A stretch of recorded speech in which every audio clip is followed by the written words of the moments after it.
प्यारे बच्चों, बहुत ही ज्यादा अच्छा क्वेश्चन है। मैंने इस क्वेश्चन को बहुत जगह पे देखा है। स्कूल लेवल से लेके कॉम्पिटिटिव लेवल में बहुत जगह पे आता है और बड़ा इजी सा क्वेश्चन है, अभी समझ आ जाएगा। उसके लिए बच्चों, पहले आपको क्वाड्रेटिक इक्वेशन की अगर मैं स्टैंडर्ड फॉर्म की बात करूं तो क्या होती है? A X square plus B X plus C is equal to zero. और अगर मैं सम ऑफ रूट्स की बात करूं, अल्फा प्लस बीटा, वो क्या होता है बच्चों? Minus B by. तो अगर मैं प्रोडक्ट ऑफ रूट्स की बात करूं तो वो क्या होता है बच्चों? C by A. आप ध्यान से देखो, product of root C by A होता है। अगर कोई बंदा सी लिखने में गलती कर दे, ए और बी उसने सही लिखा है, ठीक है, तो उसका प्रोडक्ट गलत आ जाएगा, लेकिन सम तो सही आएगा, क्योंकि सम लिख बी और ए लिखने में तो उसने कोई गलती नहीं करी। इसी तरह से बंदा, अगर कोई बंदा एक्स का क्वेश्चन बी लिखने में गलती कर दे, बाकी सब सही लिखा, तो उसका क्या सही आएगा बोलो? प्रोडक्ट ऑफ रूट्स, क्योंकि प्रोडक्ट ऑफ रूट्स बी पे तो डिपेंड करता ही नहीं है। प्रोडक्ट ऑफ रूट्स तो क्या होता है? सी बाय ए।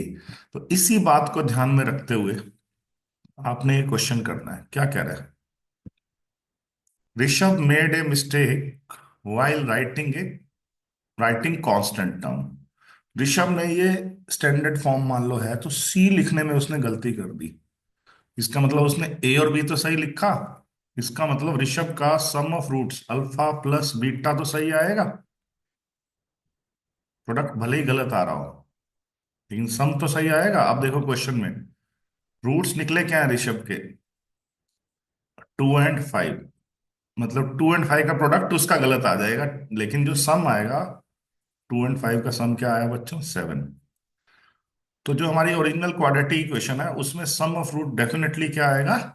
7 आएगा। बोलो कोई दिक्कत हो तो बता दो। ठीक है, अब आ जाओ कुश की बात करते हैं। Kush made a mistake in writing down coefficient of X. अगर उसने कॉफिशिएंट ऑफ एक्स गलत लिखा कुश ने, तो बी गलत लिखा ना। ए और सी तो सही था। अगर ए और सी सही था, तो कुश का product of roots alpha beta वो सही आएगा। कुश के रूट्स क्या निकले हैं? 3 और 2। तो 3 और 3 टू जा क्या होता है बच्चों? 6। प्रोडक्ट कर दो ना, 3 टू जा 6। समझ रहे हैं मेरी बात? ये सही आया। 3 + 2 5 गलत होगा उसका सम। सेम लॉजिक से ऋषभ के रूट्स जो आए थे, उसका सम सही होगा 2 + 5, तभी तो मैंने 7 लिखा। प्रोडक्ट सही नहीं होगा। तो जो हमारी ओरिजिनल क्वाड्रेटिक इक्वेशन बनेगी, उसमें सम ऑफ रूट 7 बनना चाहिए, प्रोडक्ट ऑफ रूट्स 6 बनना चाहिए। ये बात समझ आ गई? अब यहाँ पे दो तरह के क्वेश्चन है बच्चों। या तो एमसीक्यू क्वेश्चन है। तो एमसीक्यू क्वेश्चन अगर होता, तो मैं वो ऑप्शन उठा लेता जिसमें जिनमें रूट्स का सम 7 हो और प्रोडक्ट 6 हो।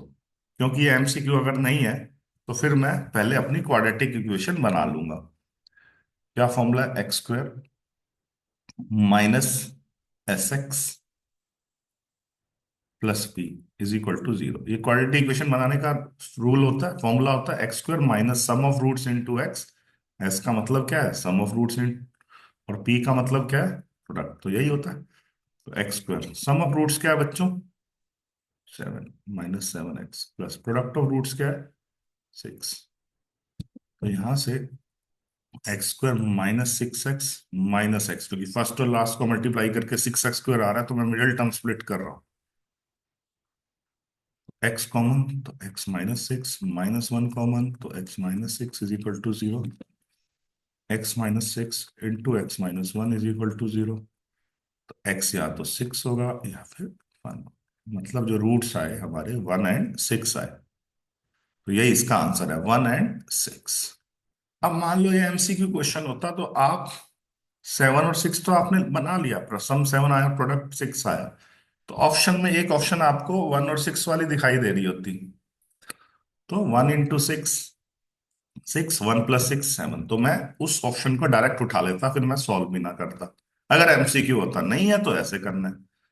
आई थिंक अब आपको बहुत अच्छे इंपॉर्टेंट क्वेश्चन समझ आ गया होगा। आ गया सबको समझ?